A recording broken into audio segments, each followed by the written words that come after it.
Okay, welcome. Thank you, everyone, for being here live or watching on the recordings later. They're both powerful. They're both meaningful ways to contribute. If you're here live, thank you for being here live. And I'm looking forward to having a great conversation today. In this quarterly podcast, we spent a lot of time thinking about what would be the most hopeful thing to the people in LNH and what's coming up a lot in the one-on-ones. And right now, the thing that seems to be coming up most is relationships. So that's what we're here to talk about today. What makes and breaks relationships. As always, feel free to jump in. This is always more fun as a conversation than as a talking head of me just talking about things for long periods of time. Wrestling with it yourself is where you get the most out of it. This isn't a formal lecture. This is something to engage with within your own life and to take the things that are most impactful to you. So as we sit here today and open our dialogue, our conversation together, I'd love for you to take a minute to think about what challenges you currently face in your life. Maybe it's in your relationship specifically. Maybe it's in something else. And are you showing up in life how you would like to be? How would improving your relationships, and when I'm talking relationships, this time I'm specifically talking about romantic partnered relationships. This probably will apply to lots of other different types of relationships as well. But specifically, we're talking about, a romantic partnership, the primary relationship in most people's life. Whether you're in a relationship now, whether this is, you're going to be reflecting on previous relationships, or if or spending some time reflecting on future relationships. Maybe you're not in a relationship now, but you would like to be. And this could be helpful to you to see how would you like to show up in relationships, what to look for, what to look out for, and what you can do to prepare yourself now. Whether it's past, current, or future, I think the question is, what about them is working well, great, and what is not working? Today isn't your relationships are terrible and here's how to fix them. Today is your relationships are the way they are, whether they're amazing or whether they're struggling, and how to make them better. No matter where we're at, we always have the opportunity to make things better. The question, or maybe analogy that we'll bring in, is how well, or maybe the right question is, how intentional are you about maintaining your relationship? I think LNH, we work with a lot of machines and a lot of cars. And I don't think there's a single machine probably at LNH or a single car that would run forever without maintenance, without care, without a schedule. My guess is, I'm not there, so you guys tell me if I'm wrong, but you probably have a maintenance schedule for every important machine out there. You probably know how often you have to change the oil in the car. It's every 3 months or every 3,000 miles. You know what it likes, you know what it doesn't like, you fuel it, you care for it, you take care of it properly, you give it all the things you need, and it runs and does well. And my guess is at LNH, you are doing that very intentionally. It's on your calendar. It's on you have some sort of gauge that goes off of, it's hit 80,000 cycles. We got to redo these parts or these other parts. How intentional are you about your relationships? Do you give it the same care and effort that you do your vehicle?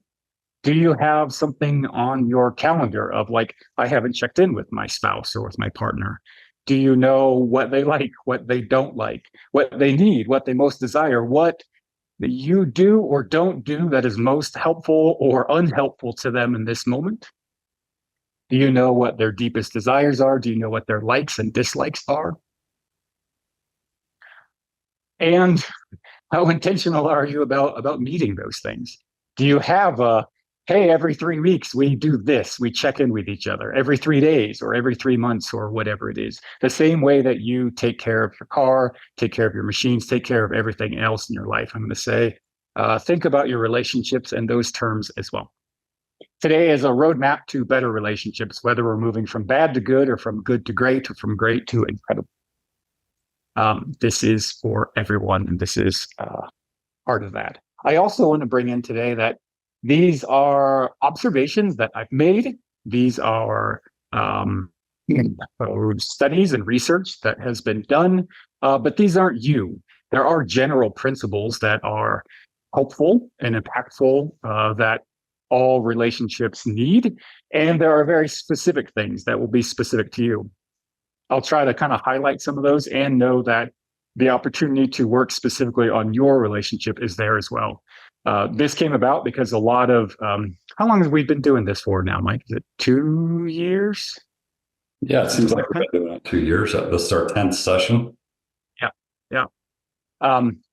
And the one-on-one sessions continue to grow, and I think to continue to be more powerful, and they think they grow with people because people have impacts on them. And Mike and Stacey and I had this conversation to bring this topic in because we've seen that individuals started working, and then it changed things in them. And then in order for them to continue to change and grow, the relationship needed to change and grow. And so probably 60%, maybe 70% of the one-on-one sessions that are currently happening at an LNH are couples, whether it's couples together or two couples individually, or the two individuals in the couple working on themselves and then improving the relationship is what a lot of it's come about.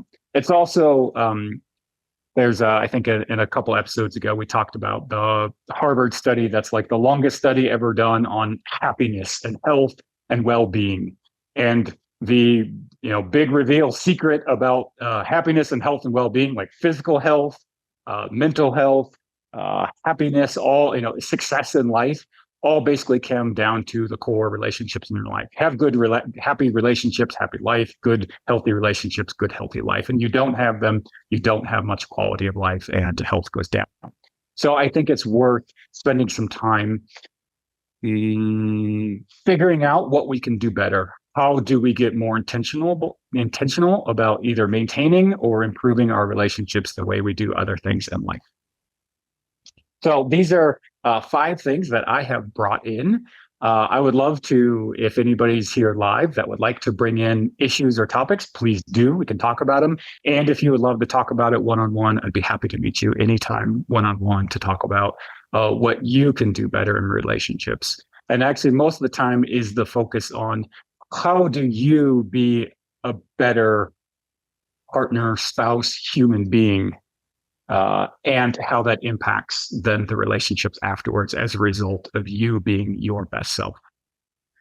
Before we dive into the 5 things that I brought today, I'm going to talk about a little bit about like what is the purpose of relationships? Like, why do we get together? Like, relationships are probably our greatest source of joy and love, and also conflict, bitterness, resentment, and like sadness. Probably, I think they're both of those things here. So I think in anybody that's been in a relationship long term has probably sat at one point and thought, like, why am I doing this? What do I get out of this? And I think it's a great question to ask. So I'll leave it open if anybody wants to throw in, like, why do we even bother with this thing of like this messy thing called marriage, called relationships, called whatever form it takes for you. It's extreme difficulty, pain, joy, suffering, all those things, and almost all of it are drawn to it. Like, are we moths to a flame that are doomed to pull into this thing, or is there some deeper thing going on in there? Any thoughts? I'll give a second of pause to see if there's anything that you want to jump in about why do you think we partner? I think a big one is so that you're not lonely. And okay. I think one of the mistakes that I know I made in the past, I was divorced twice before, but not being able to be alone, not being able to be alone with myself. But that loneliness also, when you Viktor Frankl says that on your deathbed you're gonna think about all the love in your life. So it's really about capturing and growing that love. That's what you'll cherish the most, I believe. Yeah, absolutely. Sounds right. I think some of the I'm hearing is like some of the greatest joy in life is the love that we give and the things that we share. Something like that. I think that loneliness that you brought in of like why is probably a deep why of why people do choose to.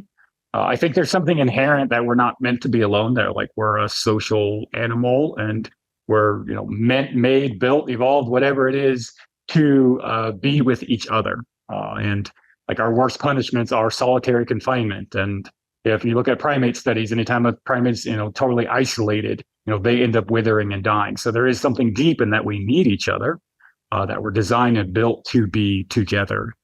And when the sole reason is because I don't want to be lonely, I think there's also some like a component missing in there, right? Like it leads us to make choices of partners or compromises or sacrifices in relationships that end up not serving us well. I think a deep part of relationships, and I put up here, a great relationship is one where the whole is greater than the sum of its parts. I think if you take any system and break it down, a machine is just a whole bunch of gears, but you put all these gears together and then this magical thing happens. And I think the opportunity for a relationship to be that way, that like the two people together are great, but the two people individually are great, but the two people together is even better. Like there's some powerful magical thing that happens that the whole is greater. I don't think I quite put that right. It's greater than its individual components, right? The sum of them is greater than the individual components. And I think there's a deep thing that I see that is an interesting thing, pattern that I see over and over again of like, who are we attracted to? I think we can probably have a whole talk just on attraction and why we're attracted to and what we are attracted to and how it changes over time and some of the deep things that are in there. But one of the things that I've seen that I think leads to this is this attraction to sometimes our opposites or to things that we are not, to the qualities that we don't have, to perspectives that are new and interesting and engaging and exciting to us. Someone that maybe we're more reserved and we're attracted to someone that helps us open up and be more adventurous or risk-taking. Maybe we're more chaotic and scattered and we're attracted to someone who's orderly and seems like they have life put together and they're not thrown off by this, chaos of life that we get to see. And I think that's part of the beauty of the relationship is this like yin and yang relationship of black and white or, opposites, like the whole idea of opposites attract. And that saying, there's a funny saying of like, that's funny and true, opposites attract and then attack. I think I saw it like on a refrigerator somewhere, right? Like we're attracted to them because they're the opposite of us and they're exciting. And then we're in a relationship and then we hate them or we resent them or we're frustrated with them because, we're orderly and they're chaotic. We're neat and they're messy. They like to talk all the time and we like quiet. And so then we start to resent, or that's where the conflict starts to come in. That's also, I think, the point of the relationship is that's where the conflict can come in. And that's also where the growth comes in. And I think a deep purpose of relationship is to help us grow, learn, and understand ourselves and others better. And this like growth edge is painful. I like things orderly, or I like things to be loose and structured, or whatever it is. This other person that's constantly pulling you in this other direction is this source of friction. And is also the source of like beauty and growth and purpose of it. And so part of, I think, the overall message of today is going to be to lean into that discomfort, like lean into that growth. Because like anywhere there's discomfort, there's growth. Not 100%. There's some exceptions in there, but I think often learning and taking on new perspectives is the point of the relationship and is the difficulty of the relationship. Does that make sense? That following my track and all? Oh. Yeah, there's this sense of interdependence, not dependence on each other, but like this, we are better together. Like it is the team I think of like the Avengers or the X-Men, like the beauty of it of this group is the differences. Like if they were all one superhero, well, then they would all be like weak to the same thing, right? But because where one is strong, the other is weak, they are able to be better together than they are apart. And it's what makes it difficult in the conflict. There probably won't be anything new or massively. Well, maybe there will be. I guess what I'm saying is the things that make or break relationship are the small things. It is like the accumulation of small daily wounds, and not the conflict, but the inability to deal with conflict. That is what tears apart relationships. And so I brought in this idea of like changing your oil in your car is not exciting, right? It's not this great thing, or it's not this like big amazing thing, and it's what's necessary to maintain it long term. Because you love it, because you care for it, you maintain it. And paying attention to the small things, not just the big things, is part of what makes relationships work. Okay, well, that very long intro, we'll dive in here. Cool. So the journey to a better relationship. And I got 5 topics. We'll talk about 5 different things. I'll share it. I'll open it up. We can have a conversation and dialogue about it. And then we will go from there. So number 1, conflict isn't the problem. In some ways, we can almost say like conflict isn't the problem. Conflict is it's the poor attempt at solving the problem, right? Like how you resolve conflict is more important than what the conflict is actually about. It's like the number 1 skill that I could bring in here is the ability to resolve conflict, because the accumulation of small daily conflicts, big ones or little ones, is what contributes to relationships making it and being incredible or being difficult. If you can't resolve things, then you can't grow. And the conflict, I almost would say, like, is necessary. It is 2 different people with 2 different perspectives coming together. There's going to be conflict because person A is going to say it should be done this way, and person B is going to say it should be done that way. And they're both right. Neither is wrong, right? Like the beauty is we get both perspectives, and we can take both perspectives into solving this problem. And then we are 2 people attacking a problem instead of 1. And when it's viewed of my way is right, your way is wrong, or let's figure out who is wrong, right or wrong in here. When the fight or the conflict is about winning as opposed to understanding, that's where the problem comes in. I think authentic relationships require conflict, and we'll bring in. There's really like 3 different ways that there's like conflict avoiders. There's people that are too much conflict. They create conflict when there doesn't need to be conflict. And in the middle, I would say, is people that are able to authentically embrace conflict for what it is, as a difference that we can solve together and find a way that will be better together than apart, or either of us individually would be if one of us won and the other lost. Out of control, arguments that get out of control are where the issue becomes. It's either when it becomes too heated and it becomes attacking each other, or when it becomes we avoid it. Both of them are equally destructive to a relationship, because if you avoid it, then you are never solving these things, and you're accumulating these unresolved conflicts and accumulating resentments, because one of you is giving in when you shouldn't. One of you isn't speaking up when you should be speaking up. And then the other is it gets so intense that it becomes personal, and it's no longer about this disagreement. It becomes these personal attacks towards there. Conflict is meant to move towards a solution to a problem, not become a problem in itself. And a lot of times the problem in itself is how we deal with conflict, or the inability to deal with conflict in a way that's healthy and respectful to each. I brought in the conflict types, and you might think about yourself for this moment. Like, am I a person that tends to avoid conflict? I don't like that, but yeah, that's fine. We'll just go with that, right? Like, you avoid the conflict because you'd rather not disturb things. The other is someone that is more volatile in the conflict. They are bringing things up uh, frequently or often, and in ways that are more harsh than needed. The middle is this embracing of conflict of like, yeah, we have a difference in here. Let's talk about it and figure out a way to move forward together that acknowledges and embraces the differences in both of us.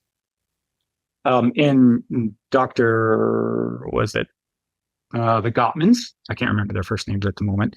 Are a husband and wife couple out of UW that have done research on couples, and they have the Love Lab that a lot of research has come out about what makes and breaks relationships in here. And they are able to record videos of people in conflict and tell with like, I think they had like a 96% accuracy, like whether the couple would still be together in like 3 years. And they called it basically the four horsemen of, like the four horsemen of the apocalypse. And if they saw these things coming up in a couple discussing it, it was usually a sign that things weren't good. So it's going to be something that we all do, but I'm going to bring them in each here kind of one by one and allow you to sit with it to see like which is the one that you do most that you could let go of and find a different way and where it comes from.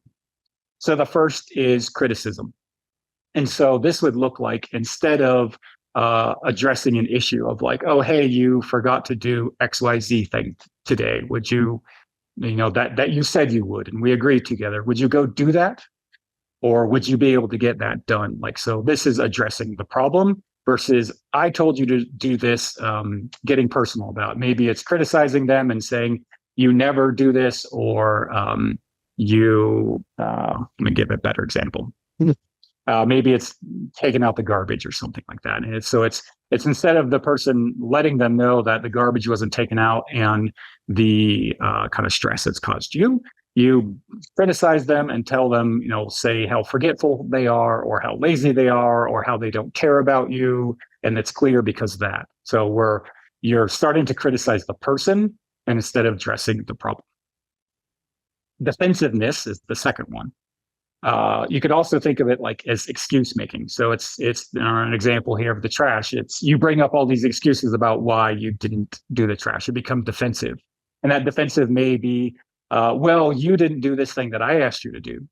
Or this thing over here, you start bringing up other things to defend yourself. And a lot of times it's in reaction to criticism.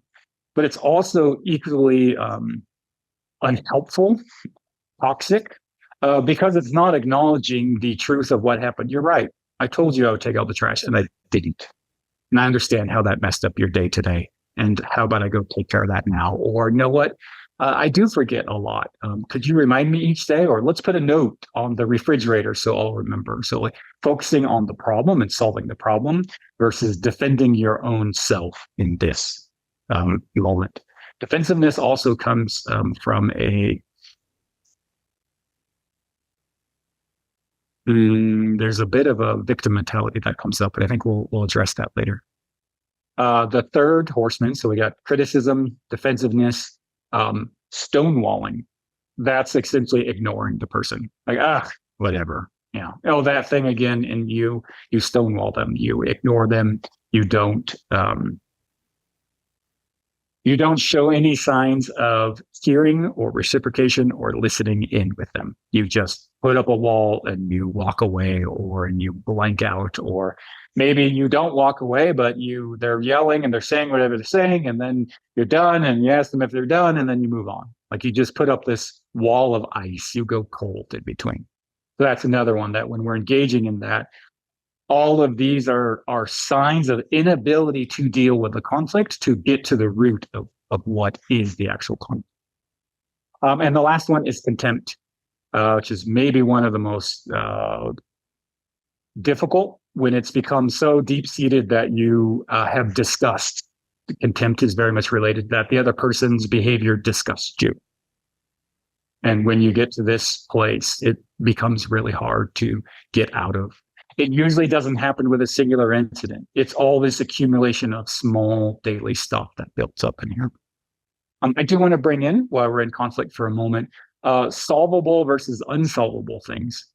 Solve the solvable things, and we'll talk about the unsolvable things. This might be solvable things, requests that are easily done, or bids of affection, or needs of your partner that can be addressed.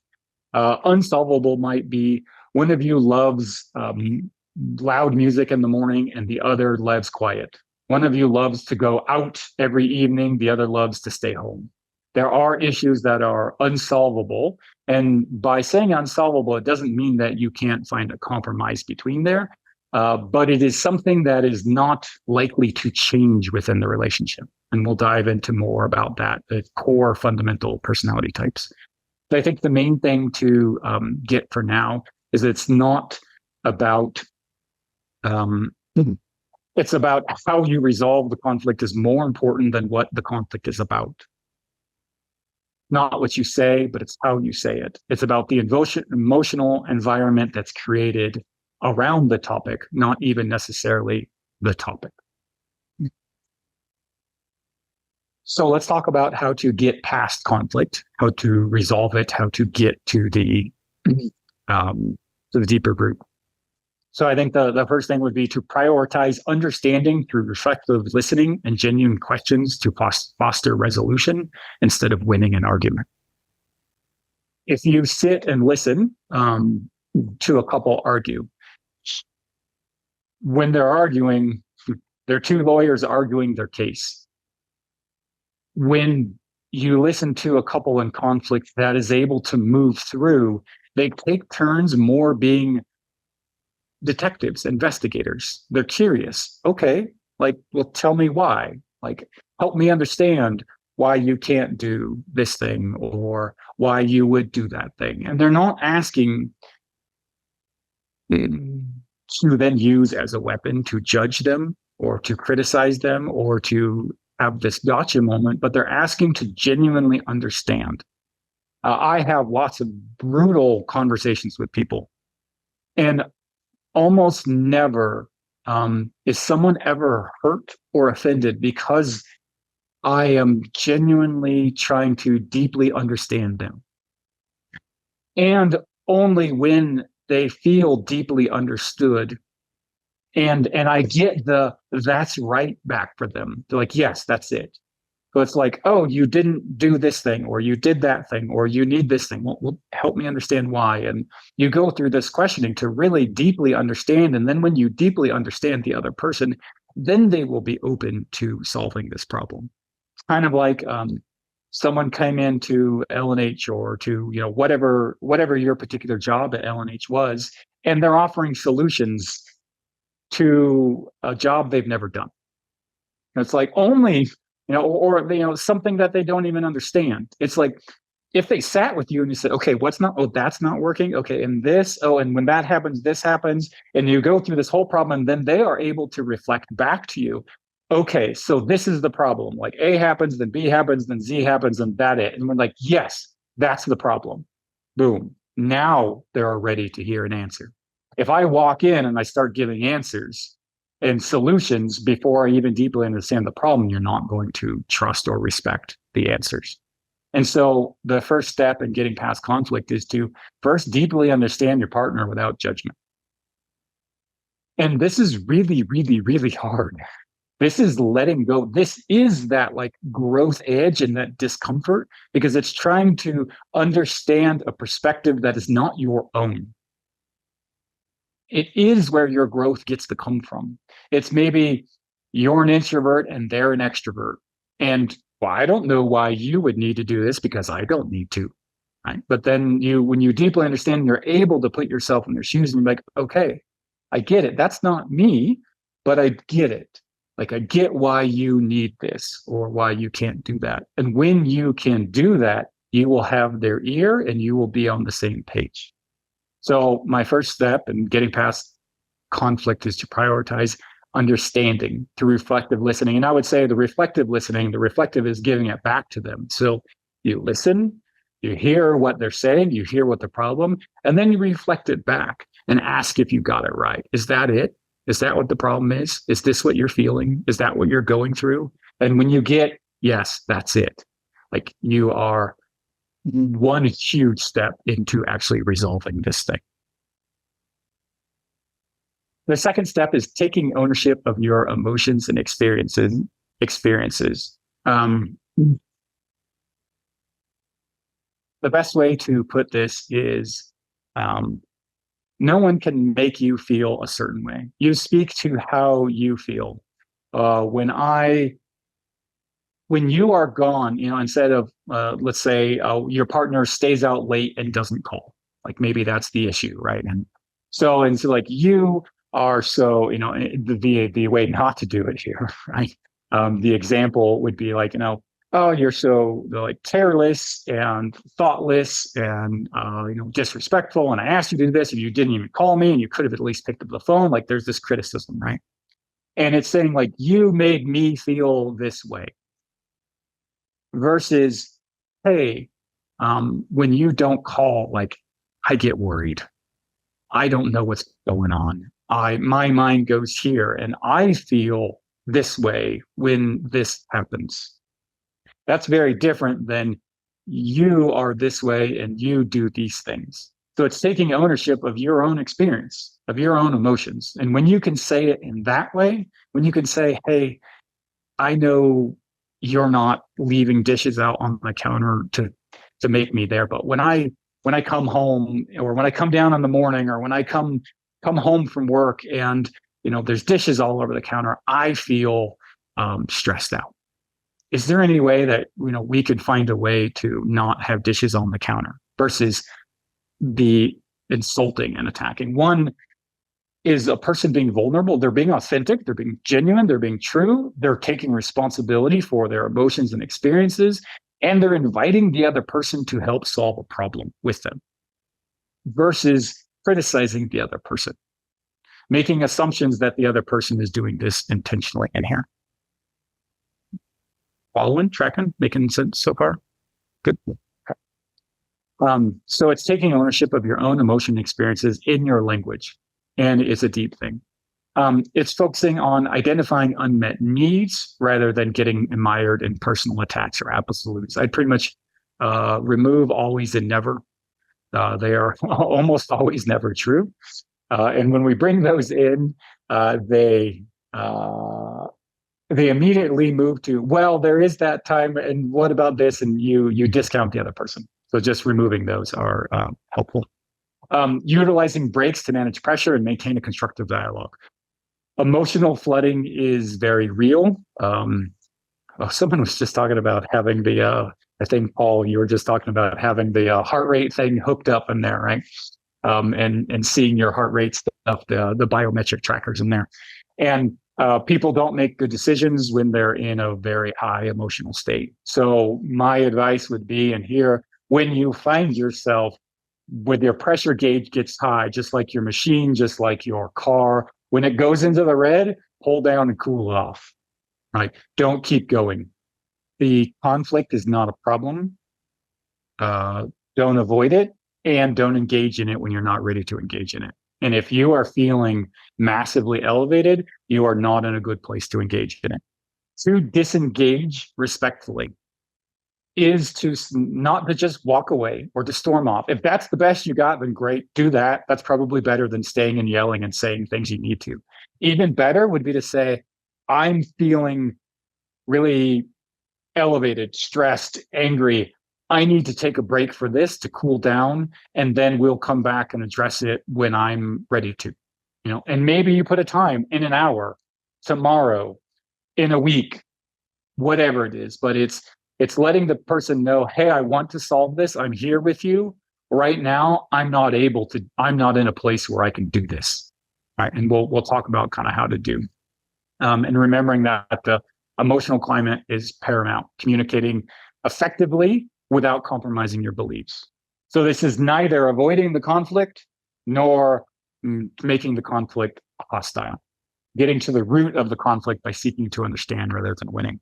So if you are in that place where you are feeling angry, you're feeling hurt, you're feeling betrayed, you're feeling a victim, you're feeling not cared for, to take a step back, to change your breath pattern.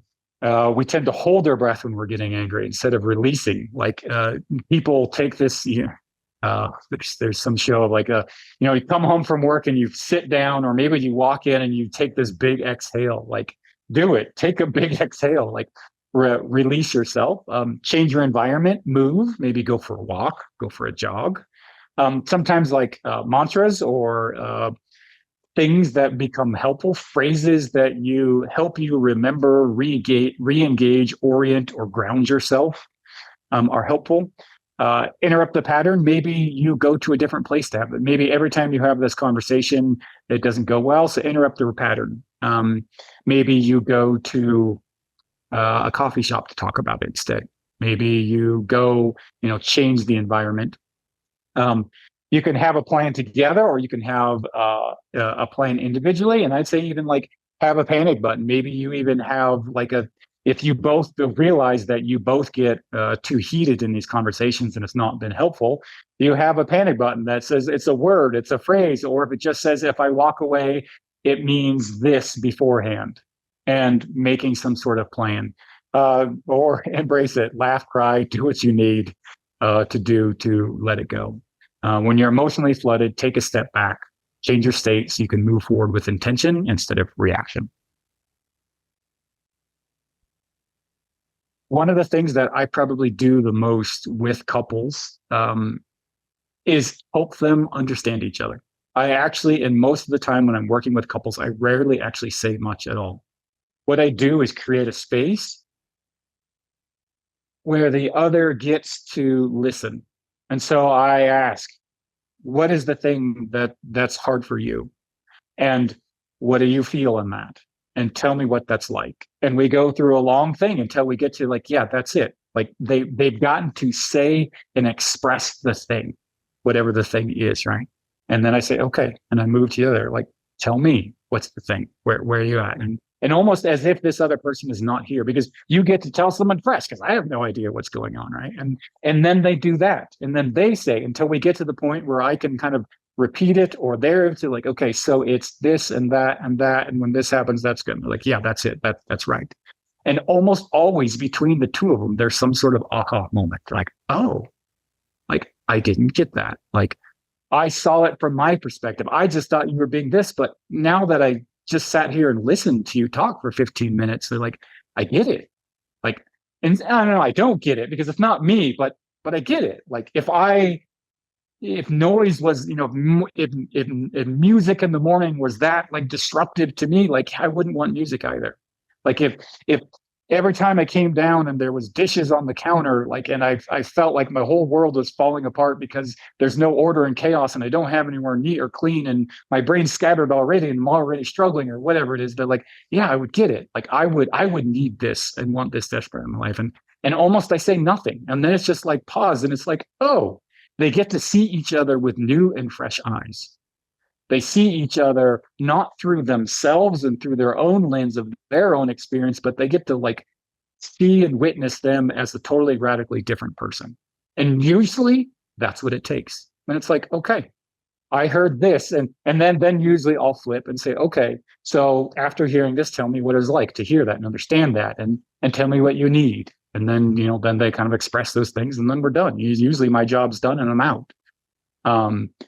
And it's an interesting thing because I feel like I did nothing. I said nothing. What I really did was force you guys to deeply listen to each other. And once you deeply listened and understood each other, you solved your problem.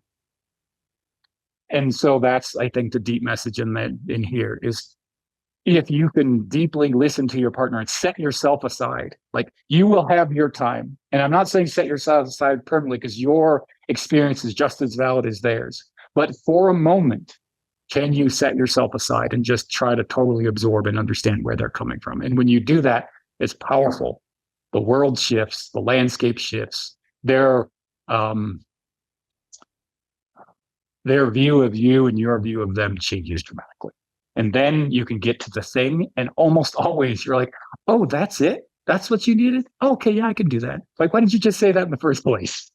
Like most of the time, oh, you don't want to go out every night. You want you want to go out with your friends 3 nights a week or this, or you don't want to go out, whatever it is. You're like, yeah, I can do that. And in the end, it ends up being a simple thing. Like the conflict isn't the problem. Don't avoid the conflict. Don't get mired in the conflict. Embrace the conflict. Get to the deep root. Understand, not fight. Maybe fight to understand instead of fighting to win. Like if you put your effort into understanding, fight to understand their person instead of fighting to get your viewpoint seen. Right? That's it. That's the heart of it. Cool. Thoughts, questions on that one before we move to this? I think the rest will be a little bit shorter. I'll try to make them shorter because I'm looking at time here. That's probably, this is number one because it's literally number one. Like this is probably the number one thing that gets people. It's the inability to solve conflict and the accumulated small daily conflicts that don't get resolved, that in the end, a couple that used to love each other now hates each other, now can't stand each other, now doesn't want to be in the same room with each other. Or their world gets so small because there's so many hot button topics that they can't discuss that they're limited to talking about the weather, saying hello, did you make the coffee yet? And then moving on, because if it gets deeper than that, it gets explosive. And then your relationship shrinks. It starts to become less and less. And then there's not enough good. And there's a deep thing of the other big indicator is the ratio of positive to negative experiences. That's it. It's pretty simple. Is your relationship a net gain or a net loss? Are there more positive experiences than negative experiences, or are there more negative experiences than positive experiences? And that will dictate where your relationship ends up at. Let's move on. Know yourself, know your partner. Understanding others requires recognizing their unique desires and needs rather than assuming they think like us. I know there's been a big drive at L&H to unique ability, right? Understanding each other's unique ability in there. And there's been a lot of tests in there. I think it's awesome and it's credible what you're doing in there in the company and how the teams are working with each other to understanding the strengths and weaknesses. And I think this whole like roadmap is like the roadmap to how to love this person, right? And my question might be like, how well do you really know your partner, or how much are you assuming that they are like you? It reminds me of like when a person, a kid first leaves home and there's all these things that they thought was normal. They're like, oh, you guys didn't eat dinner together every night, or the reverse. Like, you guys ate dinner together, like whatever it is, or, you didn't get yelled and screamed at every day, or your mom cooked you breakfast. Really? Like whatever it is, like whatever your experience is, you just accept that because you don't know anything else. And I think when we move into relationships, it's similar. Like we don't know how other people are different from us until we are faced with it. And then when we're faced with it, a lot of, do we view it as like, oh, that's interesting. And do I try to put myself in this other person's shoes, or do we do it as, they're wrong? I think the key thing to look at this is all of these things are on a scale. It's like none of them are good, none of them are bad. It's which is the right for the moment in here. So like, is it better to be an introvert or an extrovert? Well, it's just different, right? It's just how you're made, Or is it better to be a person that's not afraid to take risks and like is this, quick start person that has all these new ideas and is innovating? Or is it better to be the person that, I'm not really going to take a risk, we're not going to change what's working. We're going to maintain, we're going to keep going. We're going to, keep this thing going. And there's, I think the core thing in here is to recognizing there's different personalities, there's different unique desires and needs. And one thing that sticks out when I'm working with couples a lot is when I'm working with them individually, often the perspective is I'm giving all of this stuff and I don't receive anything. And I'm like, oh, wow. So you must have a terrible partner. I'd be an idiot if I stopped that. But that's sort of like, okay, yeah, right. Like, and then you hear the other side and they're like, oh, no, you're the one doing all the giving and not receiving anything. And it's like, how are both these people doing all the giving, but neither one is receiving in here? And it goes something like this, right? Like, man, I showed you I loved you by mowing the lawn and changing your oil and doing all this, like, and the other person was like, well, I showed you love. I wrote you a letter and I send you text all day long. And it's like, and I think you're probably getting what's going on here. Each is loving the other in the way that they want to be loved, not the way that their partner wants to be loved. And so, like, I want somebody to mow my lawn for me and to take the burden of this thing. And so that's what I'm doing for my partner. But that's not the way my partner receives love. My partner receives love by signs of affection or by warmth and kindness or by frequent check-ins through the day.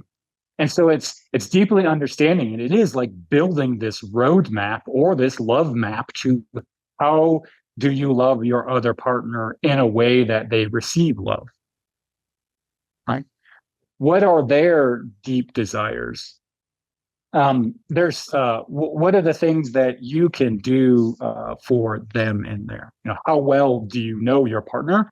And also, I would flip this on, how well do you know yourself? And how well do you advocate for yourself? Do you know how you want to be loved? And have you communicated that? Oh, well, I assume she'd know or I would assume that he would know, because isn't it obvious that, well, yeah, actually, my partner's different than me. I have to speak what it is that I want and need, not assume that they'll know, because people are radically different. And I brought in the beginning, valuing this differentness is the point of the relationship. Like you were attracted to them because they were adventurous when you weren't a risk taker. They were this creative person that thought of all these things that you had never thought of because you're ordered and structured, right? And whatever it is. And that's what we're attracted to in the other person. But then when we get into the relationship, then we're upset that they're not like us. We're like, well, why don't you think like me? And so it's valuing the individual for the differences in there. There are some tests that people do. So I think the unique abilities test, and there's a bunch of those tests in there that are great. There's a book on love languages. That's really interesting. I think that's helpful. I think all of these are great tools. I think a lot of times they get stuck on their particular way. I think looking at them on the whole is great, and grabbing any of them is great. So the love languages, there's different, just to throw a few things just to spark ideas. So some people, actually, my wife and I had this one a lot. I'd be home for the weekend and I'd spend time with the whole family. And like, I would be there, not working, not doing anything else. Like the whole family, like we're doing things all day long. And then I hear at the end of the weekend that like she missed me and didn't get to spend any time. It was like, we were like literally next to each other, like all weekend long. What are you talking about? But it was like, because we were with the kids and it was a family thing. And they wanted time with just us, right? And I actually heard this with one of my sons, because one of my sons is a quality time person too. And it was like, I was doing something with him and his brother. And he was like, no, like I want time with just you, and there's people that quality time is one of these. Like it's that is their love language. And if they don't get that, they feel starved, right? Some people, it's words of affirmation, right? It's they need to hear the things that you appreciate them, that you value about them, why you love them. And they need to hear it on a regular basis, not once a year on Valentine's Day at a card, right? They need to hear those things. And so speaking words are what's important to them. Others, it's physical affection, it's closeness, it's touch. I don't need to talk. I don't need to, I just want to sit and be close to you. And if I'm close to you, then I feel loved and connected with you. Some people, it's acts of service, right? Some people, it's gifts. There's different ways. The acts of service is the person that I described. They're like, I love you. That's why I changed your oil and I mowed the lawn and I did all these things. And so, but if it's a words of affirmation person, it's like, well, that's great, but that's not the way I receive love. That's not the thing that fills my bucket. And I think in our car analogy, we got to change the oil. There's maintenance, and then we also got to gas the thing up, right? Like what gasses up your partner? What makes them feel excited and alive in there? Gifts is another. And just to throw this out there, often the way a person receives love is not the way they most like to give love as well. So knowing yourself, like what you want to give and how you receive and what your partner is there. There's also the personality types. There's a website called Understand Myself, I think. That's pretty interesting. And it's I think it used to be free, but it may be like $5 or something like that now. And it's personality test that you can take, and you can take it and your partner can take it, and then it'll combine together and show you guys you don't match. There's all sorts of different ways to do this, but understanding that is where I'm bringing this in. Like, how intentional about discovering how your partner needs to be loved, what your partner is good at, what they're not good at, what their strengths are, what their not strengths are, what yours are, and how these mesh. Like, how well do you know each other? How well do you know yourself? How well do you know them? And how well do you know where you mix and match and where you don't? And a lot of the friction comes from these places of mismatch. I'm an introvert, they're an extrovert.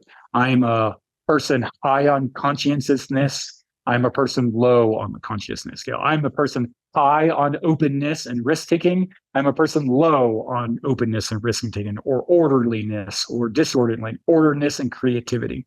I think of a lot of it as like metals and metallurgy. It's like, well, what's the best metal? Like, well, it depends on what you're doing. Like, what one makes one quality makes a metal flexible and not able to be broken, makes it also not be able to hold an edge well. What makes it able to hold an edge and to be sharp makes it brittle and not flexible, right? So there isn't a right and wrong way to be. It's understanding like what metal is your partner made it of, and don't try to make them, well, you're not sharp, or you're too brittle, you break too easy. It's like, that's right, because your partner's flexible, and flexible has its strength as well. And so it's about learning to use your partner's metal correctly and understanding your own and understanding where they don't. If you take a knife with high carbon, that's great, out into the Pacific Northwest, it's going to rust before you ever get to use it. And you're going to say the thing is a piece of junk. It's not a piece of junk. It's not being used in the right context, and you're not valuing it for what it is. So this is about doing a deep dive on yourself and on your partner, where you overlap, where you don't overlap, and learning to value the individual for their authentic selves encourages deeper connections and reduces misunderstandings between each other. Some of the tools that I brought in, love language book is interesting. The understandmyself.com website is interesting. Big 5 personality tests, some of those, the unique abilities tests, just like you use them in teams and business. I would encourage people to dive in. I know people that look at astrology things. There's all sorts of different ways to look at your personalities, how you mesh, how you don't mesh. And so you can become aware of that and not see it as a defect in the other person, but as a strength, just like I brought in as the metals. You don't necessarily want to match, right? Right. You think you do. You think you'd like your wife to quit going crazy on things that you don't care about and be like you. But if they are, you're going to lose interest quickly. Right. The differences are what attracts human beings to each other, not the similarities. And you might think, oh, it'd sure be nice if my wife acted like my buddy. But it actually wouldn't be. You'd lose interest, and then you'd get divorced over it because you were too much alike. Right. Either one of you grow. And that's what I brought in the very beginning. I think part of the function of the relationship is to grow as an individual. And you would have this weakness, all right? Like, you're both good at this thing and not good at this other thing. So as a couple, you have this big hole. But the two of you together, when you're more unalike than you are alike, when you come together, then you have all those bases covered. You're strong and flexible. To your point, you can use this in business with the Know Thyself, Love Thyself book that we wrote. This is like that. It's the same thing personally, even more important personally. Do you have unique abilities? Do you understand what each one brings to the party? Right. Do you have shared mission, vision, values? And right. Yeah, it's a powerful, very more powerful in a relationship than it is at work, actually. Absolutely. Yeah. When my youngest took the Colby test, it was hilarious because when it was over, she said, "Yeah, Dad, I did it." Well, what do you mean? She goes, "I got the perfect score." And I'd never caught this before, but when you take the Colby test, it says you got the perfect score because it is who you are. Yes. Like, it's not that it's right or wrong. It's just once you have this tool, now you can do something with it. And I actually took some time to explain that to her. When it was done, she was like, "You know what? That's pretty cool. That's pretty cool." And that's the whole thing. When we actually figure out who we are and what we're doing, we're in a good place. Well, when other people see you, I notice this when you do a Colby or Clifton a print, and you see other people and you know how they're wired, how they're put together, why they do the things the way they do them, they feel loved. They feel like, oh, for the first time, somebody's seeing me and appreciating my unique abilities and wanting me to be in my unique abilities. It's incredibly powerful. You and I put together this note. I think we were doing it. I put it in the chat, but love is the recognition, acceptance of one's own and others' true selves, embracing individuals' nature and unique abilities. It's about fostering collaboration rather than seeking change. I think that's an important one. How often do we want to change each other as spouses? And actively gathering and retaining a tribe that aligns with one's personal and professional mission, vision, and values. And that kind of nails it. That's what love should be. We get off track, but you're showing us how to get back on track, right? Right. Yeah. Yeah, I think a good cue or indicator or heads up is when you are seeing something as bad or negative, you are seeing a strength in its inverse, right? Like it's, and to say, like, to take that step back and say, oh, maybe it's the orderliness scale, and it's like they're messy and they're all over the place and they feel chaotic, right? It's like you're looking at essentially the shadow side. In that openness also comes creativity. Like, order is beautiful, but order is also restricting, and chaos is opening, and it can be chaotic, but it's also where creativity, beauty, like an abundance of ideas come from. And so when you are looking at something, you're looking at the shadow. And so I would say in yourself, if there's something about yourself that you don't like, I would say you have not yet learned to fully embrace that part of you yet. I joke around like an introvert that grew up in a family of extroverts lives their whole life wondering what's wrong with them. Why can't they be a normal person that likes to go out? Why do they need to stay in? And but an extrovert that lives in a grew up in a family of introverts thinks the reverse. They are like, why do I need to go out all the time? Why can't I just be a normal person and stay home like normal people do, right? And so it's where they're looking at the shadow side of it. They're looking at it as a negative, where it's that was great that you brought in, Paul. Like, I'm perfect just the way I am. What is it that I'm missing? How am I not valuing this thing? It's the steel. Why is the steel so flexible? That is its strength. Okay. Let's dive in next. We got 25 minutes. All right. Number 3, resentment killed relationships. All right. The rule in this one is never agree to something you disagree with. This one feels harsh. This one feels hard.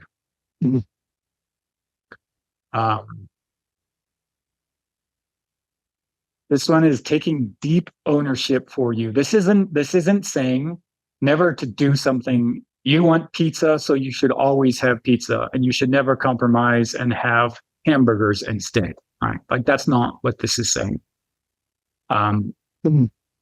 If you really want pizza and your partner really wants hamburgers tonight, and you would love for your partner to be happy, then you're choosing to get hamburgers instead. This is saying if you feel something is wrong, no, like, I don't agree that we should do this, then don't do it. There's this is probably a deep core of a lot of the work that I do or see people do is embracing this autonomy. Like love is only love when it's freely given.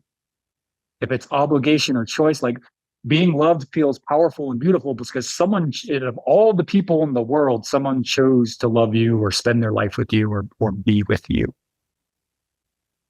If they were assigned you and didn't want to be with you, you probably wouldn't feel as special, but it feels special because they had a choice. And the same with the thing of like, if you can do it and freely do it because you are choosing to do it, then do it.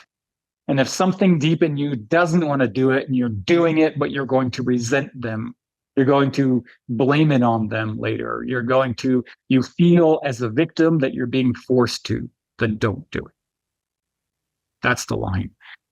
When you do, often I think we're doing it in the name of saving the relationship or not causing conflict or doing it, but all we're really doing is kicking the can down the road and building up resentment within ourselves and with others. And the resentment is what leads to the destructive patterns that comes out in the relationships. Resentment is the four horsemen. Like resentment is the root of all of those things in there.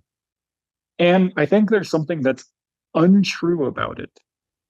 The other person can't force you to do anything. Like you can choose, and it's giving up your autonomy to do something, but then resent the other person for it. Like it's your choosing to do it or don't do it. And I think there's even something really important, like to zoom out of like, do you even want to be in the relationship? Like, I think if you can't choose to not be in the relationship, you can't choose to be in the relationship. And giving yourself the choice and the freedom to choose to not be, I don't have to do this. Oh, or like we get stuck in this childish like behavior of, oh gosh, I have to do this and that, and because we feel like we have all these obligations, and you throw them all off and nope, this is my life. I get to choose how I want to be. Oh, I want to be the husband or the wife or the partner that shows up in this way. Okay, I'm doing it because I choose to do it. It's who I want to be. I'm showing up in the way that I want to choose to allow to not get pizza and to get hamburgers because of how much everybody else is excited about it tonight, whatever it happens to be in your life. Not, fine, we'll get hamburgers again. Whatever you guys want, that's what we'll do. Yeah, we always do what you want. Like it's this childish, I'll do it, but I'm not really happy about it. I'm going to resent it and I'm mad about it. It's like, no, do it or don't do it. But do it. And if you can't do it with like joy and deep acceptance, then don't do it. Like it is, if you do it without that, it's like it's strings attached. Like if I'll do it, a friend asks you to move or something like that, or a friend asks for this favor. Yeah, I'll do this favor, but then you secretly hold this expectation that they're going to repay this favor. Well, then speak it. Be open. Express all your expectations openly to prevent misunderstandings. Transparency is key into the healthy. Okay, yeah, I'm happy to do this for you tonight, but will you do this for me tomorrow? Okay, great. Versus, well, I did this and I did this and did this, and you never did this back. Well, you didn't ask me to do that. I didn't know you wanted me to. I didn't know that you hated doing this thing and you're just doing this thing so I would get this other thing over here. Like it's being genuine, being authentic, like deeply accepting. I'm choosing to give this gift. I'm choosing to do this thing or allow this thing, or I'm not.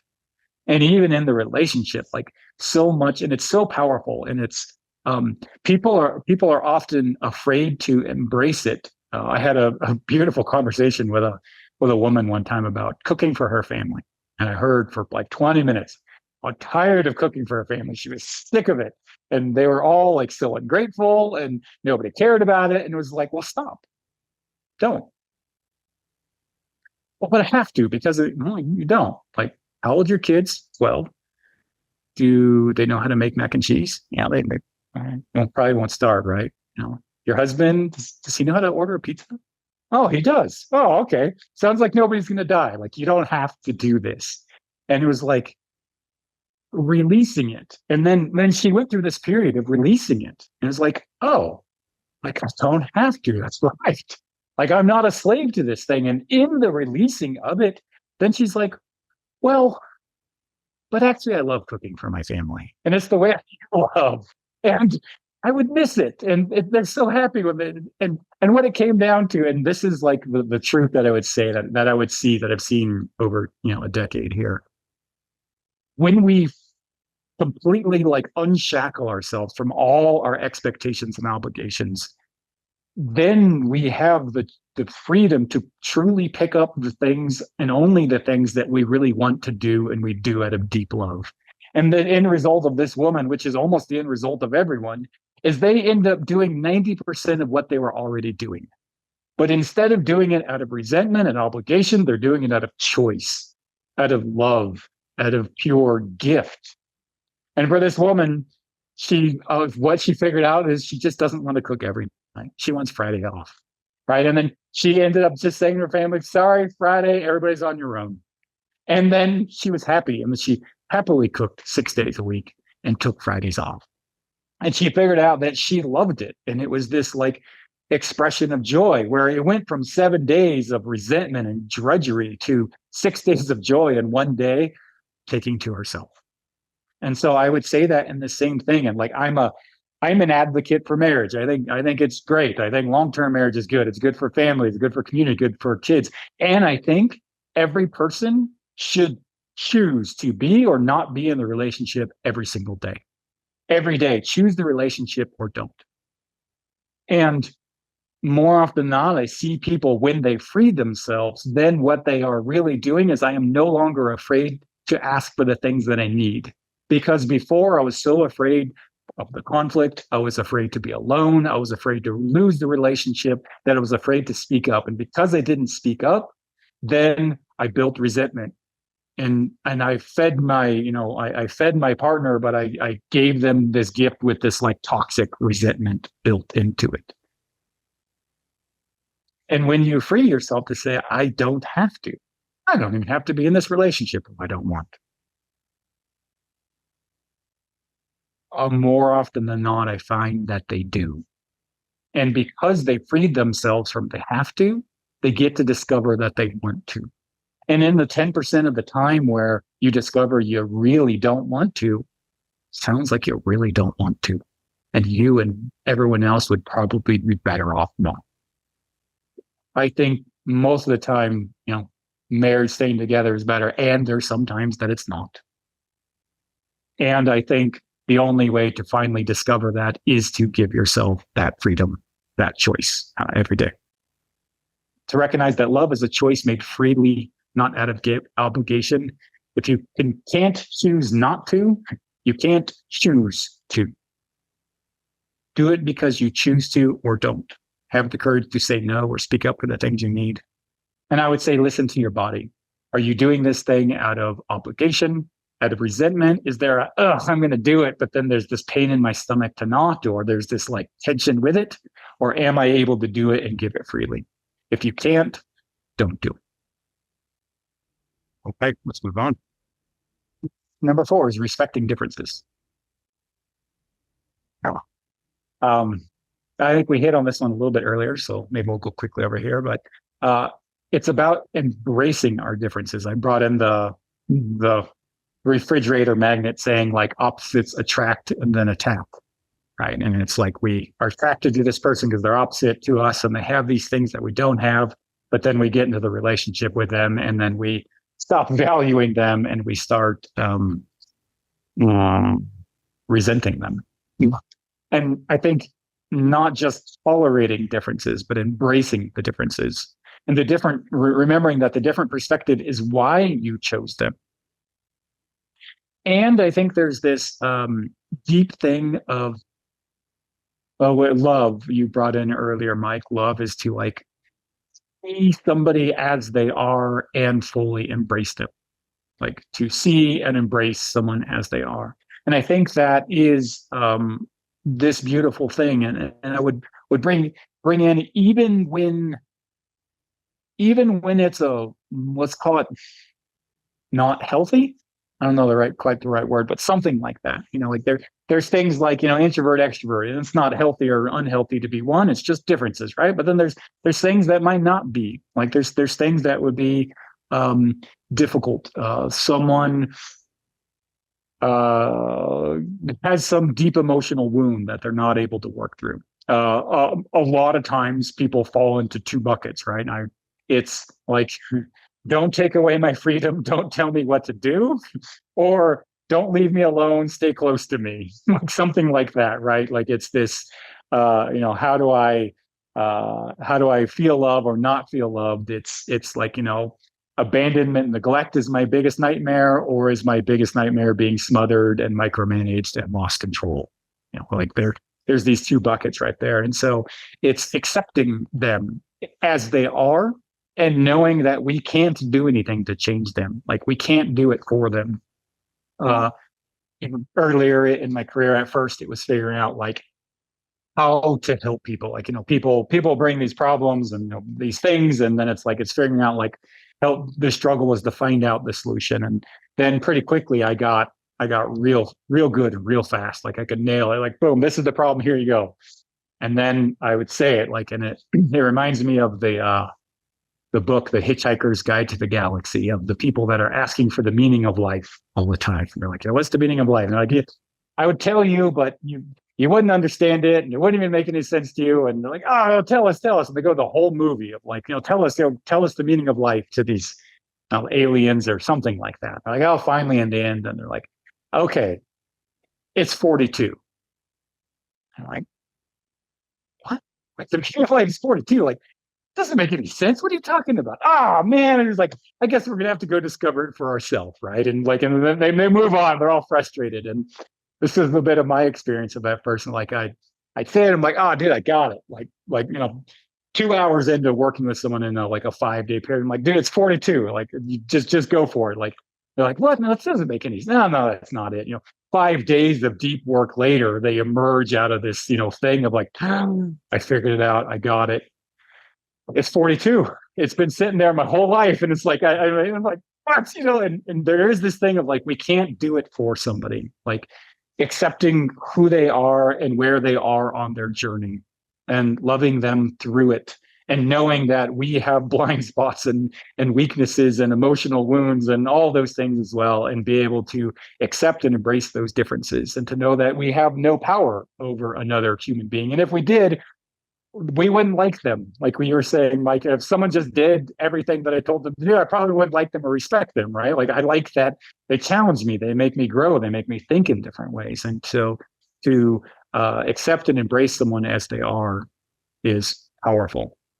I have a funny video that we is not currently working, so maybe I'll talk about it in a second. I think sometimes in like couples work, they come in like trying to fix their partner. I mean, my guidance is always to turn it around. Like, are you the best you possible? And the answer is always like, oh no. I want you to fix my partner, and they need to do, well, they need to, but you can't do anything about them. And the thing that you can do something about is you, and you're not willing to work on you, but you're upset that they're not willing to work on them, right? And it's like, how do you be the best you possible? I would say all the trying and the fixing, and trying to fix in the world doesn't work. What does work is being the best you possible for you, not for them. It's almost like you go to a restaurant or something like that, and you're kind to the waiter or the waitress, and you're kind because you want to be kind, because it's the type of person that you want to be. And oh, by the way, you do that, then they're kind back to you. Like you get better service at the restaurant. They do things like that. But if you are kind because you're trying to get something for them, people are smart. They can sniff it out. They know. And so if you're trying to change because you're trying to change you to change them, it won't work. When you change you because it's who you want to be, and you become a better human being, you create space for them this desire opens up in them. They want to move to your level, to match you, to meet you, to move with you in that place, to not be left behind. And that's not always, right? And a lot of times there's a time gap. Like I moved and then they're not, but then a lot of times they move and sometimes they don't move. And maybe that is the end of the relationship because they're not there. But a lot of times I see like the way to move is I'm trying to get this person to move and this person's trying to get to that person to move and neither one of them move. But when this one just moves, then the other's like, oh, wait, okay, I'm coming too. And then they move and then this person moves and that person moves. It's almost like there's this built-in mechanism with us of like, when we genuinely do the right thing because it's the right thing, then good things happen around us versus when we're trying to do something in there to stimulate a response in another person. You can't change them. You can only change you. And in changing you, they often choose to change with you. Pursue being the best you possible because it's who you want to be. Is there room for you to improve? You being the best you, strictly for you, invites them to be the best them. I would also put in here this concept of boundaries. And I think this goes back to the being willing to let go of the relationship. Because if there's nothing you're willing to let go of the relationship over or for, or you don't know what those are, you're blind to them because there always is. There's always something that someone can do in a relationship that would make you say, nope, I'm over and done. And knowing the difference between the things that are true boundaries and the things that are wishes, desires, I think is important. And being able to hold those. This goes back to the resentment. Like, okay, like I'm here that you want this or need this from me, but I can't do this without resenting you or resenting myself for doing this. And being willing to sit with that conflict and discussion. There's this thing about like, when do people grow? When they have to. When do kids grow up? When they have to. Right? Like if someone will take care of them forever and wipe their butt and feed them and all that kind of stuff forever, why would they not want to? Right? Like it's when it's like, okay, now it's time for you to learn. You learn to tie your shoes or you don't. You walk around, tripping around, you learn. And there's something like, what is the point of function of relationships? Like is to grow. And when do we grow? When we have to. And a lot of times these boundaries are scary. Like, no, actually, I'm sorry, but I actually can't do that. I hear you. I know you need this. I know this is important to you. And it's not something that I can be okay with. And you bring that boundary and you sit with it. And it's this conflict. And you can just sit with it and love and compassion and patience for each other. It may mean the end of the relationship, or it may mean it's time for one or both of you to grow deeply and tremendously. And I can't tell you how many couples that have come to me with these immovable things that then when we get really clear on what they are and clear on the boundaries, tremendous growth happens. And then like tremendous growth in the individuals happen and in the relationships. And then the two are both so thankful to each other, and their appreciation and respect for each other and love for each other grows so deeply and profoundly that it transforms their relationship. And it transformed because someone held the line. Just like you might have to with your kids, right? Like, I love you and I'm do this and I won't do this for you.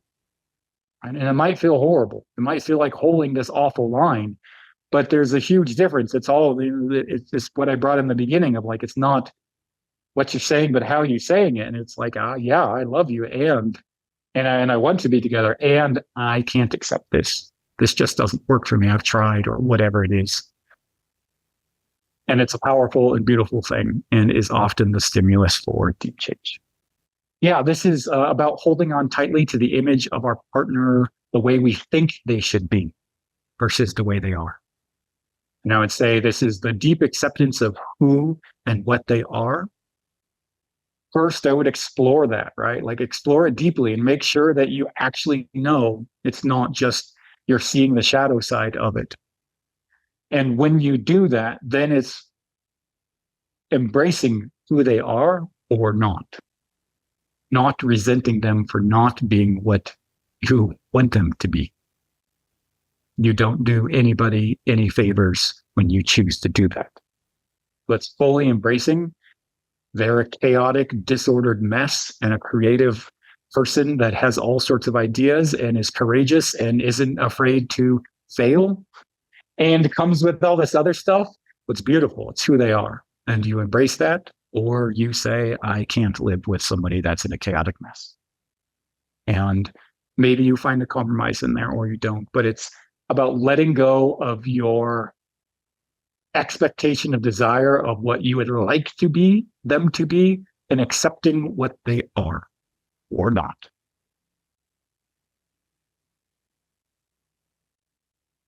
Okay, last one. This is about adding fuel, finding connection, and fueling each other's dreams.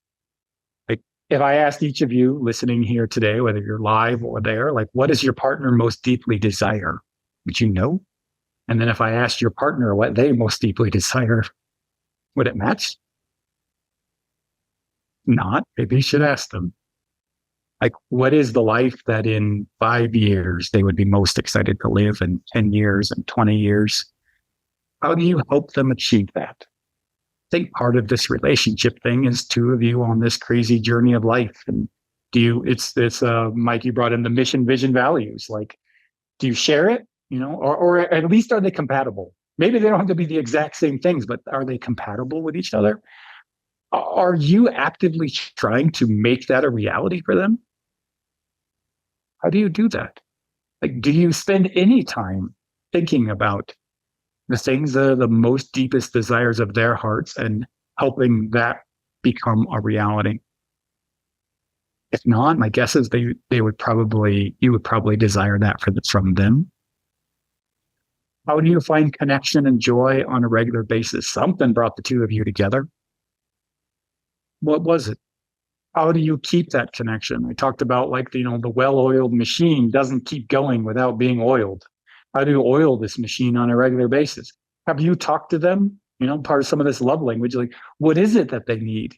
Is it one big thing, just the two of you a month? Is it 10 minutes a day? Is it fun and going out with friends, or is it something just the two of you? Like, what is it that fills your partner's cup? How often do they need it? Have you gotten specific about it?